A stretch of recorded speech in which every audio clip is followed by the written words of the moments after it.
Presiden Joko Widodo mengeluarkan aturan soal investasi minuman beralkohol, membolehkan investasi minuman beralkohol skala besar sampai eceran. Aturan Presiden ini tertuang dalam Peraturan Presiden Nomor 10 Tahun 2021 tentang bidang usaha penanaman modal. Peraturan ditandatangani Jokowi pada 2 Februari lalu. Di Perpres, syarat investasi di bidang usaha industri minuman keras beralkohol diantaranya. Untuk penanaman modal baru dapat dilakukan di Provinsi Bali, Nusa Tenggara Timur, Sulawesi Utara, dan Papua dengan memperhatikan budaya dan kearifan setempat. Selanjutnya, soal penanaman modal di bidang tersebut ditetapkan oleh Badan Koordinasi Penanaman Modal berdasarkan usulan gubernur. Sebelum terbitnya Perpres ini, industri pembuatan minuman keras masuk dalam golongan bidang usaha tertutup. Kepala Badan Koordinasi dan Penanaman Modal, Bahlil Lahadalia, menilai Perpres ini bisa mendorong investasi yang berdaya saing. Kalau dibandingkan dengan Perpres nomor 44 tahun 2016, ada 515 bidang usaha tertutup. Dengan Perpres yang baru kita ubah cara pikirnya, lebih berdaya saing dan mendorong pengembangan bidang usaha prioritas, ujar Bahlil pada kompas.com. Aturan investasi miras menuai kritik. Ketua PBNU Kiai Haji Marsudi Syuhud menyoroti isi Perpres. Pertama, soal di luar 4 provinsi, ada peluang provinsi lain juga membuka keran perdagangan minuman beralkohol.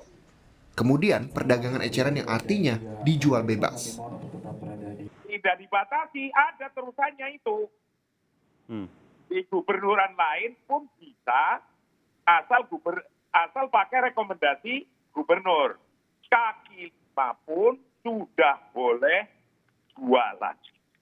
Nah, hal inilah yang menjadi perhatian banyak kalangan, tidak sekadar kiai-kiai yang bergabung di Majelis Ulama, kiai-kiai NU, ustadz-ustadz, walaupun ustadz kecil di pojokan sana itu, yang sangat terpencil, itu kalau ditanya tentang miras pasti akan jawabannya sama. Gambaran saya begini, tangan kanan bawa ember, satu, isinya adalah Aqua Coca-Cola. Ya.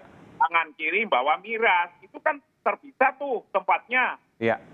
Nah, itu bisa diartikan begini nih dalam PP itu.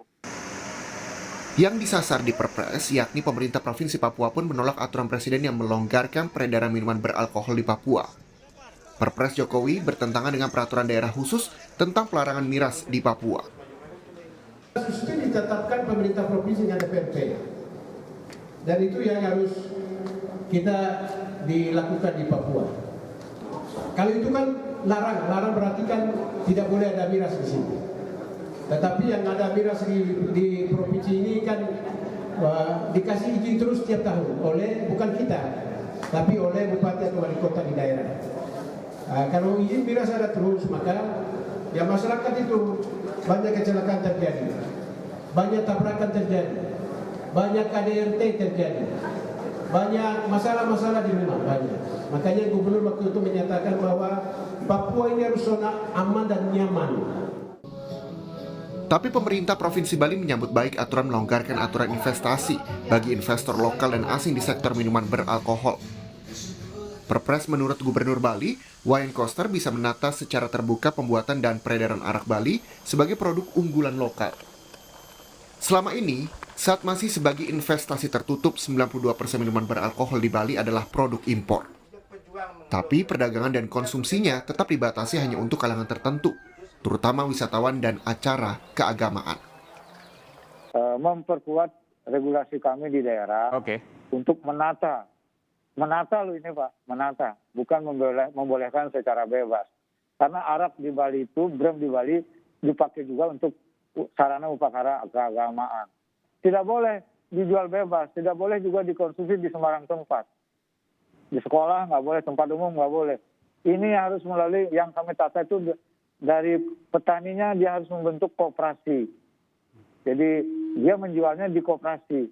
Kemudian diolah di situ menjadi arak.